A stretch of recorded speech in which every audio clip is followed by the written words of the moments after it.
Classes में आप सभी का पुनः एक बार स्वागत है।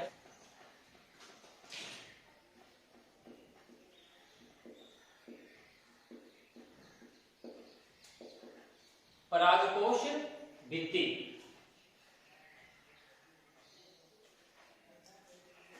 पहले भी हमने पढ़ा है कि परागकोश भित्ति का निर्माण किससे होता है। परागकोश भित्ति का निर्माण हम पहले भी पढ़ चुके हैं कि भाई परागकोश भित्ति का निर्माण है वो प्राथमिक भित्तीय कोशिका से होता है। किससे होता है? प्राथमिक भित्तीय कोशिका से परागकोश भित्ति का निर्माण है वो होता है। यदि परागकोश भित्ति का अनुप्रस्थ काट काटा जाए, अनुप्रस्थ काट लिया जाए तो हमें परागकोश भित्ति में चार भाग, इसके चार स्पष्ट भाग हमें दिखाई देते हैं। चार भाग दिखाई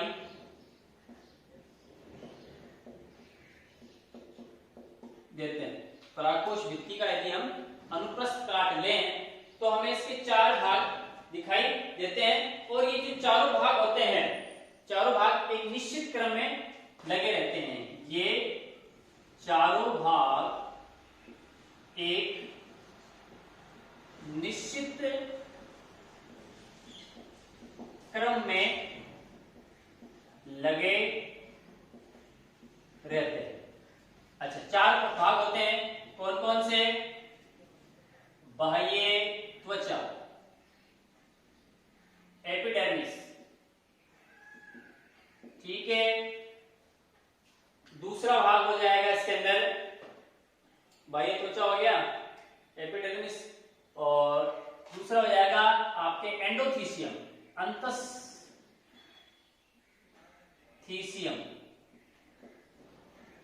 या एंडोथीसियम।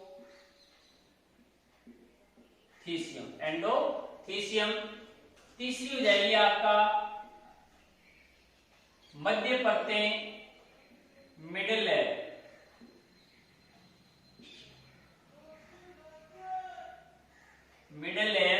और इसका जो चौथा क्रम होगा, फोर्थ क्रम होगा, वो हो जाएगा आपके पोषुतक, जिसको टेपिटम बोलते हैं इंग्लिश में। टेपिटम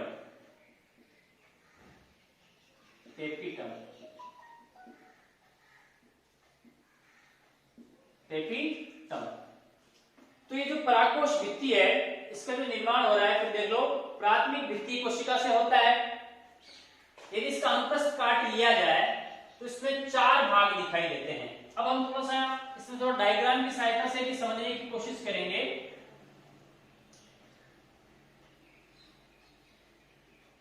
कि भाई इसमें चार भाग जो दिखाई दे रहे हैं वो किस प्रकार व्यवस्थित होते हैं।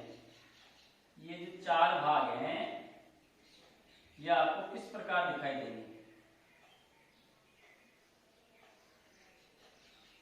तो सबसे पहले जो बाहरी परत है, और ये हमने पढ़ा था कि विकास की प्रारंभिक अवस्था में ही परागकोश के अंदर इसका निर्माण हो जाता है, और वो कौन सी?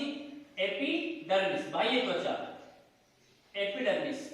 ये भी हमने पढ़ा था कि भाई जो एपिडर्मिस है विकास की प्रारंभिक अवस्था में ही इसका निर्माण हो चुका था।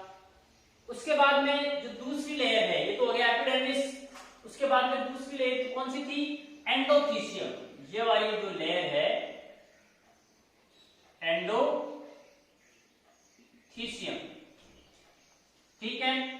एंडोथीसियम के बाद में फिर आता है आपका मिडिल लेयर, मध्य परतें,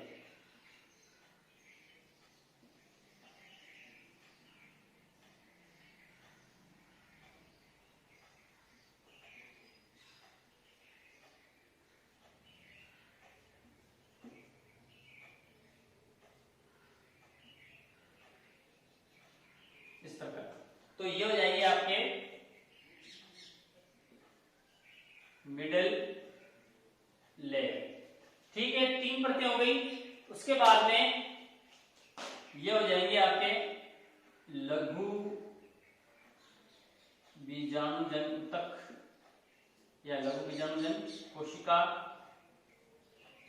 और यहां पर ये हो जाएगा आपके टेपिटम।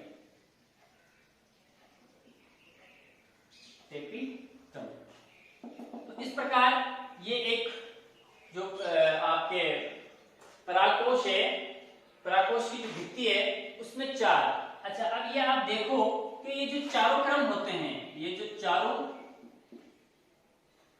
क्रम है वो क्या होते हैं, वो परिधि से केंद्र की ओर स्थित होते हैं। परिधि से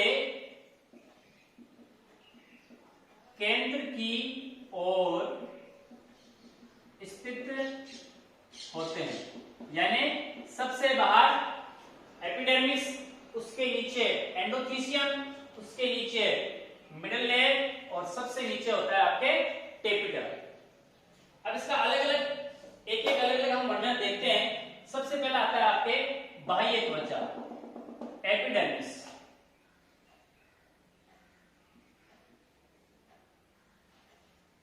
एपिडर्मिस बाह्य त्वचा। ये एक चीज ध्यान रखना कि परागकोश की भित्ति में एकमात्र यही एक क्रम ऐसा होता है, यही भाग एक ऐसा भाग होता है जिसका निर्माण आर्किस्पोरियल सेल से नहीं होता। बाकी जो ये आपको दिखाई दे रहे हैं, एंडोथीसियम है, मिडिल लेयर है, टेपिटम है, इन सब का, इन तीनों का जो निर्माण है वो आपके आर्किस्पोरियल सेल से ही हुआ है। आकार में बड़ी हो गई इस प्रकार। लेकिन जो बाह्य त्वचा है, एपिडर्मिस है, इसका जो निर्माण है वो आर्किस्पोरियल सेल से नहीं हुआ। क्यों नहीं हुआ? क्योंकि हमने पहले देखा है कि इसका एपिडर्मिस का जो निर्माण है वो तो पहले ही हो चुका था। एपिडर्मिस का निर्माण, बाह्य त्वचा का निर्माण है वो एंडोथीसियम, मिडिल लेयर और टेपिटम के बनने से पहले इसका निर्माण ऑलरेडी हो चुका था। तो फिर नया एपिडर्मिस बनने की आवश्यकता है नहीं। इसलिए बाह्य त्वचा ही एक ऐसा भाग है जो जिसका निर्माण आर्किस्पोरियल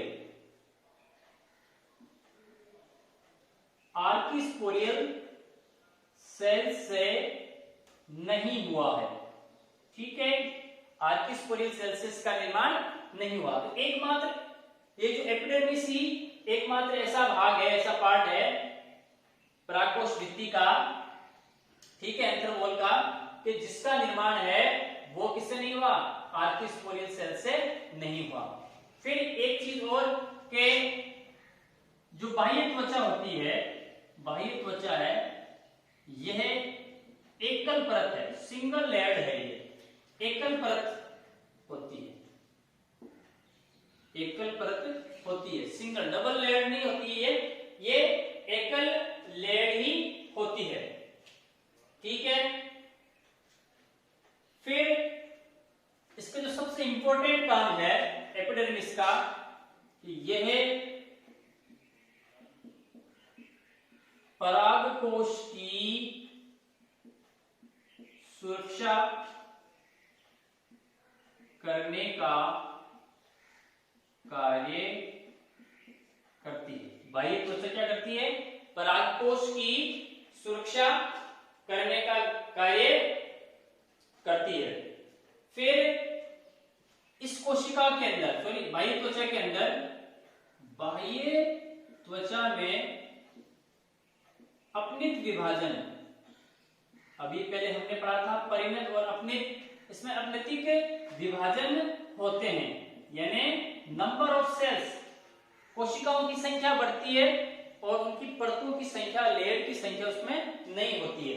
तो एपिडर्मिस के अंदर क्या हो रहा है, इसमें अपनित विभाजन होता है और इसका मुख्य काम क्या होता है कि ये परागकोश की सुरक्षा करने का कार्य करता है। साथ ही साथ बाह्य त्वचा है, बाह्य त्वचा की जो कोशिकाएं हैं वो चपटी होती है, आकार में कैसी होती हैं?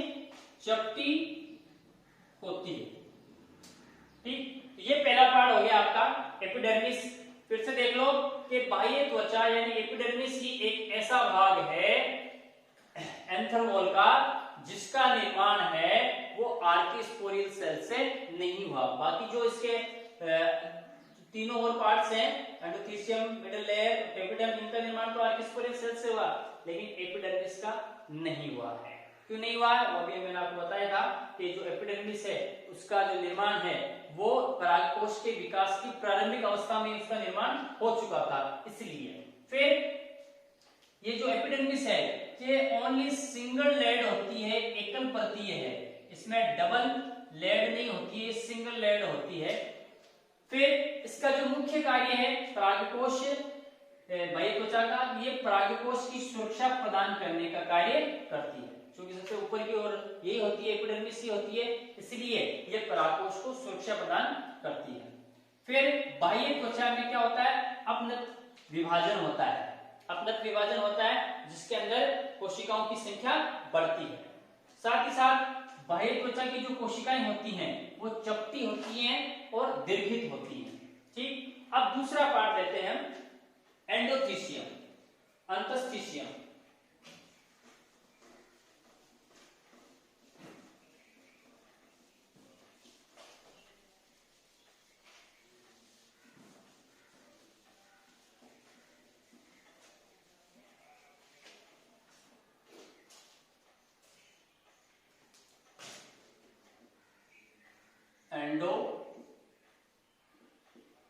एंडोथीसियम। अच्छा, अब ये एंडोथीसियम क्या है, ये इसका सेकंड नंबर है। ये देखो एंडोथीसियम एपिडर्मिस के नीचे, तो यह परत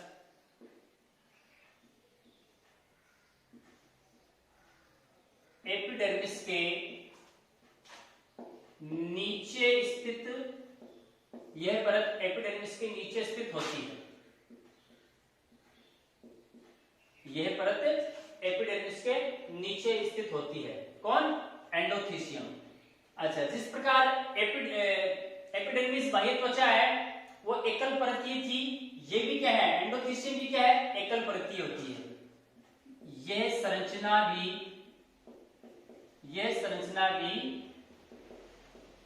एपिडर्मिस के समान क्या होती है, एकल परतीय होती है, एकल परतीय होती है। यानी एंडोथीसियम भी जो होती है वो आपके एपिडर्मिस के समान सिंगल लेयर्ड होती है। फिर क्या है कि जो एंडोथीसियम है,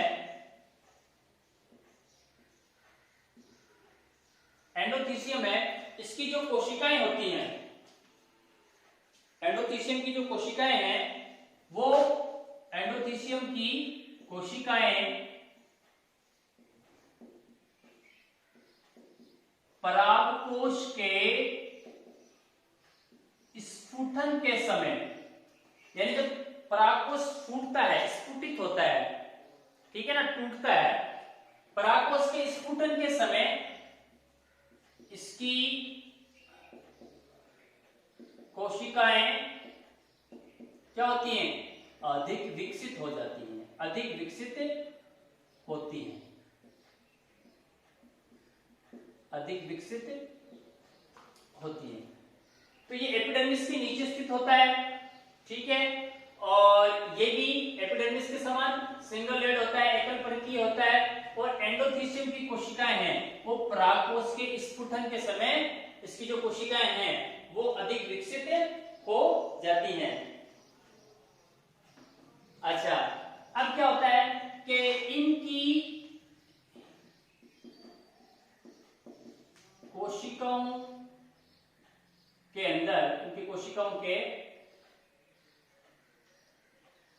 इनकी कोशिकाओं में अब होता क्या है, जो एंडोथीसियम की जो कोशिकाएं हैं उनके अंदर सेल्यूलोज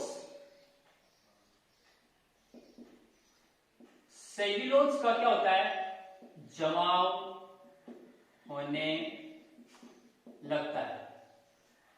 किसका? सेल्यूलोज का क्या होता है, जमाव होने लगता है। इस सेल्यूलोज के जमाव होने के कारण, इसकी कोशिकाओं के अंदर, भित्तियों के अंदर सेल्यूलोज का जमाव होने लगता है, जिसके कारण सेल्यूलोज के जमाव के कारण क्या होता है, जमाव के कारण कोशिकाएं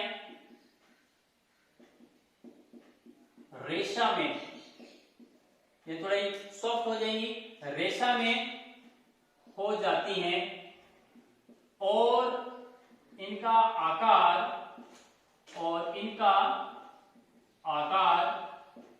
यू के समान, अंग्रेजी का जो अक्षर है यू के समान हो जाता है। ठीक है, यू के समान हो जाता है। अच्छा, एक चीज और है कि जो इसकी जो कोशिकाएं हैं एंडोथीसियम की, ये क्या होती हैं, इसकी कोशिकाएं, एंडोथीसियम की कोशिकाएं वो आर्द्रताग्राही होती हैं। कैसी होती है, आर्द्रताग्राही होती हैं। परंतु जब शुष्क मौसम होता है, आर्द्रता की कमी होती है, तो अब इन कोशिकाओं को क्या नहीं मिलेगा, आर्द्रताएं नहीं मिल पाएंगी। और जब आर्द्रताएं नहीं मिलेगी, इसको आर्द्रता नहीं मिलने के कारण इसमें खिंचाव उत्पन्न होता है इन कोशिकाओं के अंदर। भाई कोशिकाएं आर्द्रताग्राही होती हैं, लेकिन शुष्क मौसम में, शुष्क अवस्था में इनको आर्द्रता इनको प्राप्त नहीं होगी। परंतु शुष्क अवस्था में आर्द्रता की कमी होने से, आर्द्रता की कमी होने से, अब आर्द्रता की कमी हो, चूंकि इसका, इन कोशिकाओं का जो नेचर है वो मॉइस्चर को ग्रहण करना है, आर्द्रता को ग्रहण करना है एंडोथीसियम की। और यदि शुष्क अवस्था हो, मौसम शुष्क हो, तो इसको आर्द्रता या मॉइस्चर मिलेगा नहीं और आर्द्रता की कमी हो जाएगी। तो आर्द्रता की कमी होने से क्या होगा कि इन कोशिकाओं में खिंचाव उत्पन्न हो जाएगा। कमी होने से इनमें खिंचाव उत्पन्न होगा, जिससे अब जब कोशिकाओं में खिंचाव उत्पन्न होगा तो परागकोश है वो भी क्या हो जाएगा, वो स्फुटित होना शुरू हो जाएगा, फूटना शुरू हो जाएगा। खिंचाव उत्पन्न होता है जिससे परागकोश स्फुटित होने लग जाता। ठीक, तो ये होता है, ये है आपके एंडोथीसियम, जो कि एपिडर्मिस के जस्ट नीचे वाला लेयर है। ठीक है, और ये सिंगल लेयर होता है। इसकी जो कोशिकाएं होती हैं वो परागकोश के स्फुटन में क्या होती हैं, सहायक होती हैं। कैसे सहायक होती हैं वो भी हमने पढ़ लिया है, किस प्रकार की इनकी जो एंडोथीसियम की कोशिकाएं वो परागकोश के स्फुटन में किस प्रकार सहायक हैं। ठीक है, इनकी कोशिकाओं में सेल्यूलोज का जमाव होता है। सेल्यूलोज के जमाव के कारण इनकी कोशिकाएं रेशा में हो जाती हैं और उनका आकार है वो यू के समान हो जाता है। चूंकि एंडोथीसियम की जो सेल्स होती हैं वो आर्द्रताग्राही होती हैं, इस कारण आर्द्रताग्राही होने के कारण जब इनको शुष्क मौसम मिलता है, शुष्क अवस्था में जब ये आ जाती हैं ये कोशिकाएं, तो इन कोशिकाओं के अंदर थोड़ा सा खिंचाव उत्पन्न हो जाता है और उस खिंचाव के कारण ही फिर ये जो परागकोश है उसमें स्फुटन होने लग जाता है। अब आपके तीसरी जो लेयर है वो है आपके मिडिल लेयर, मध्य परतें, मिडिल लेयर।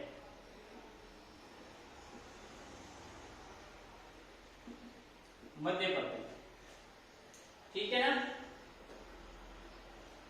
अच्छा, अभी तक आपने एपिडर्मिस देखा, एकल परतीय था। एंडोथीसियम देखा आपने, ये भी एकल परतीय था। परंतु जो मिडिल लेयर है वो एकल परतीय नहीं होता, उसके अंदर 2 या 3 लेयर होती हैं। तो मिडिल लेयर में यानी मध्य परतों में, मध्य परत में ये 2 या 3 परतें पाई जाती हैं। इसमें सिंगल लेयर नहीं होती है, ये एल्थीसियम में सिंगल लेयर थी, परंतु जो मिडिल लेयर है उसके अंदर सिंगल लेयर नहीं होकर डबल या ट्रिपल लेयर होती है। तो ये 2 या 3 परतें होती हैं। साथ ही इनकी जो परतें होती हैं वो कैसी होती हैं? पतली होती हैं।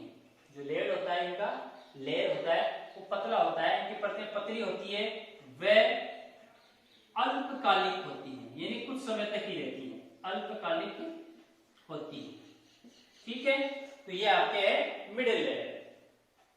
अब आता है आपके सबसे लास्ट में टेपिटम, जिसे हम क्या बोलते हैं? पोषक भी बोलते हैं।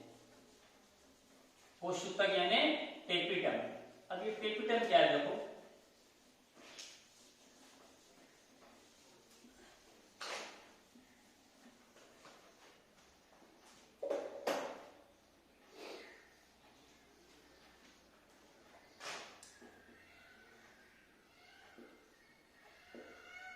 टेपिटम। तो ये जो टेपिटम होता है ये परागकोश भित्ति का सबसे भीतरी भाग होता है। भीतरी भाग होता है, अर्थात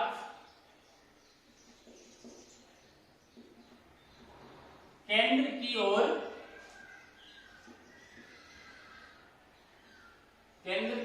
ये क्या होता है? स्थित होता है। क्योंकि हमने पहले देखा है कि जितनी भी ये चारों परतें थी ये परिधि से केंद्र की ओर पाई जाती हैं। इसलिए ये जो टेपिटम है ये भी क्या होता है? टेपिटम ये सबसे अंत में पाया जाता है और ये केंद्र की ओर पाया जाता है। परिपक्व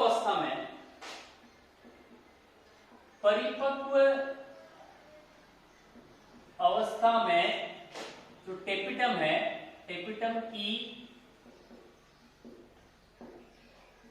कोशिकाएं कैसी होती हैं? बहुगुणित होती हैं। बहुगुणित होती हैं। टेपिटम की जो कोशिकाएं हैं वो कैसी होती हैं?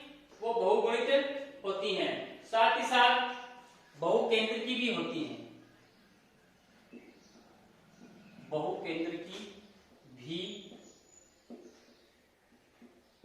होती है। तो जो टेपिटम है वो परागकोश भित्ति का सबसे भीतरी भाग होता है, अर्थात ये केंद्र की ओर स्थित होता है।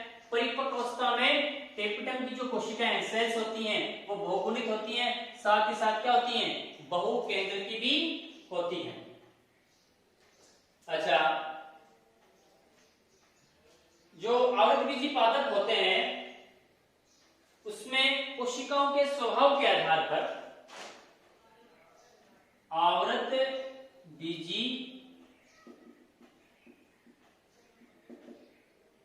आवृतबीजी पादपों में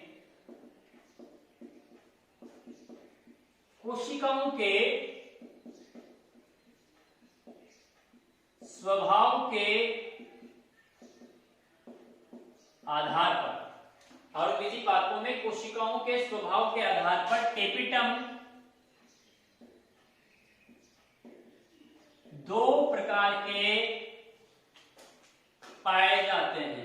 दो प्रकार के पाए जाते हैं। जितने भी आवृतबीजी पादप हैं उनमें कोशिकाओं के स्वभाव के आधार पर टेपिटम दो प्रकार का होता है। एक होता है अमीबीय टेपिटम और दूसरा होता है आपके ग्रंथिल टेपिटम।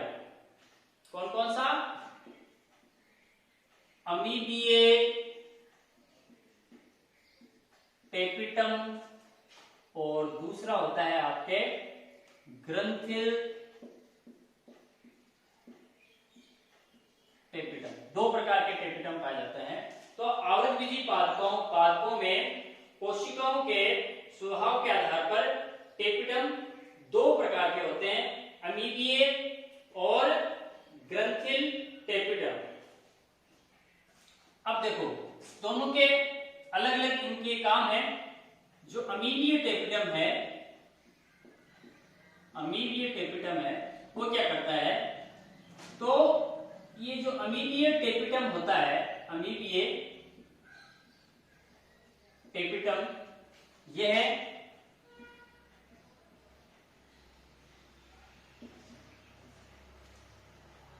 परागकणों के पोषण में सहायक होता है, सहायक होता है। यानी जो परागकण विकसित हो रहे हैं उन परागकणों को पोषण प्रदान करने के लिए जो अमीबीय टेपिटम है यह महत्वपूर्ण होता है। तो फिर ये ग्रंथिल टेपिटम क्या करता है, ग्रंथिल टेपिटम क्या करेगा, ग्रंथिल टेपिटम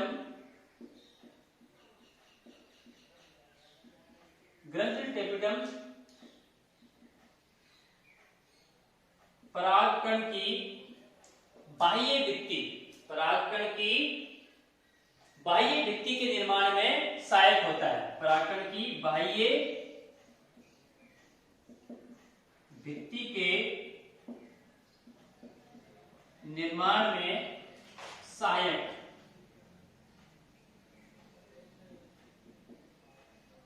होता है। तो इस प्रकार देखो आप आवृतबीजी पादपों में कोशिकाओं के स्वभाव के आधार पर दो प्रकार के टेपिटम होते हैं, अमीबीय टेपिटम और ग्रंथिल टेपिटम। इसको स्रावी टेपिटम भी बोल सकते हो आप, स्रावी टेपिटम।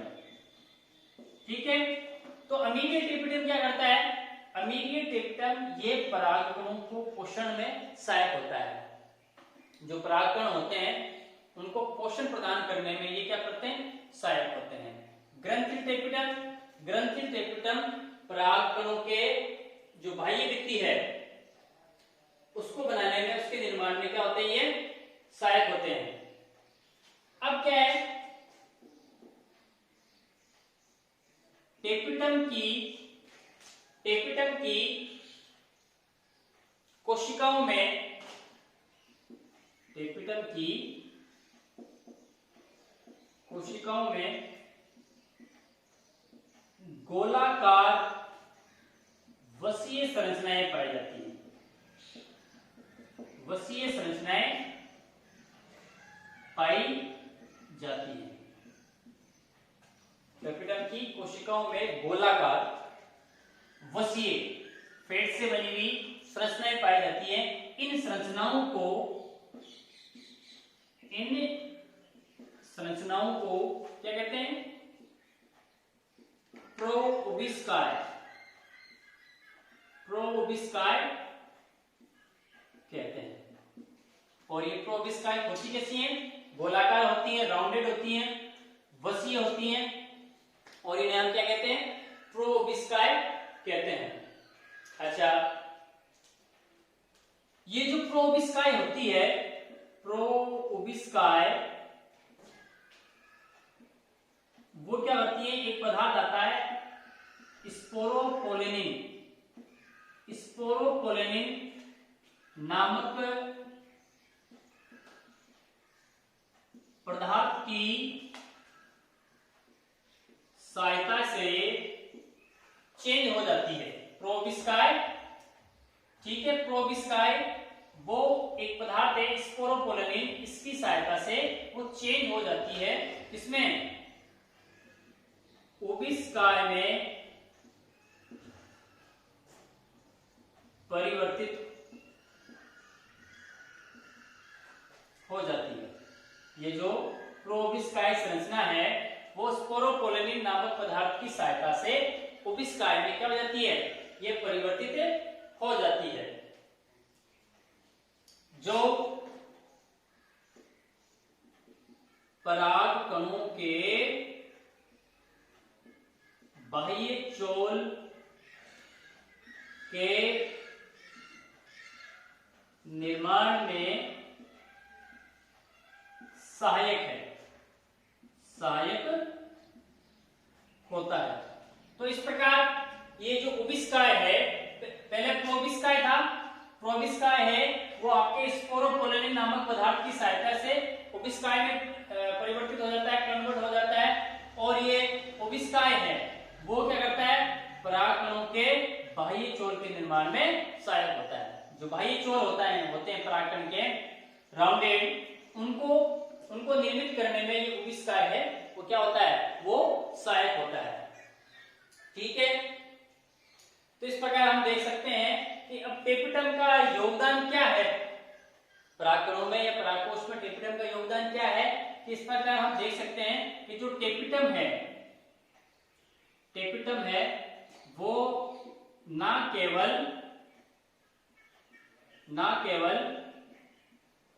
परागकणों को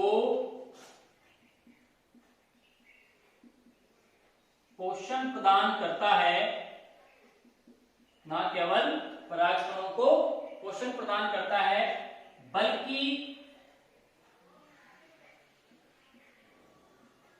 परागकणों की बाह्य भित्ति का निर्माण भी करता है, बाह्य भित्ति का निर्माण भी करता है। तो ये जो परागकण है, टेपिटम है, वो परागकणों को ना सिर्फ पोषण प्रदान कर रहा है, बल्कि वो उनकी जो बाह्य भित्ति है, वो बाह्य भित्ति का निर्माण भी कर रहा है। पोषण अभी आपने ऊपर देख ही लिया कि जो अमीनीय टेपिटम होते हैं ये परागकणों को पोषण प्रदान करने में क्या होते हैं, सहायक होते हैं। और ये जो ग्रंथि टेपिटम या स्ट्राइव टेपिटम होते हैं ये क्या करते हैं, बाह्य भित्ति के निर्माण में सहायक होते हैं। तो इस प्रकार जो टेपिटम वो दोनों प्रकार के कार्य कर रहे हैं, परागकणों को पोषण भी प्रदान कर रहे हैं और परागकणों की बाह्य भित्ति का निर्माण करने में भी सहायक होते हैं। एक प्रश्न आता है फिर कि यदि मान लीजिए कि विकसित होते हुए परागकणों में यदि टेपिटम का अभाव हो जाए, विकसित होते हुए परागकणों में यदि टेपिटम का अभाव हो जाएगा तो क्या हो जाएगा। तो यदि विकसित होते हुए परागकणों में टेपिटम का अभाव हो जाए तो परागकण कैसे, उनका विकास नहीं होगा और परागकण कैसे रह जाएंगे, वो बंदे हो जाएंगे, रुद्ध हो जाएंगे। यदि विकसित होते हुए परागकणों को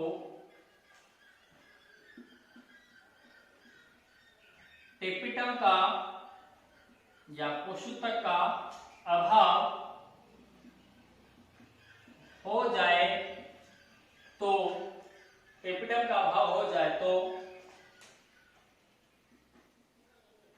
परागकण कैसे हो जाएंगे, बंधे या रुद्ध हो जाएंगे, यानी फिर उनमें जनन करने की क्षमता नहीं रहेगी, परागकणों में जनन करने की क्षमता नहीं रहेगी। इस प्रकार जो टेपिटम है, ठीक है, टेपिटम है ये परागकणों के विकास के लिए बहुत ज्यादा आवश्यक है। तो इस प्रकार ये तीनों इसके चारों लेयर्स है वो हमने देख लिए परागकोश के, है ना। एपिडर्मिस देख ली हमने, एंडोथीशियम देख ली, मिडिल लेयर और टेपिटम। इसके बाद में अब आता है अगला जो इसका पार्ट आता है वो आता है आपका बीजाणुजन कोशिकाएं। बीजाणुजन कोशिकाएं, ठीक। और ये जो बीजाणुजन कोशिका जो पार्ट है वो हम इसके आगे वाले वीडियो में, आगे वाले चैप्टर में हम इसमें देखेंगे। और तब तक के लिए नमस्कार, धन्यवाद।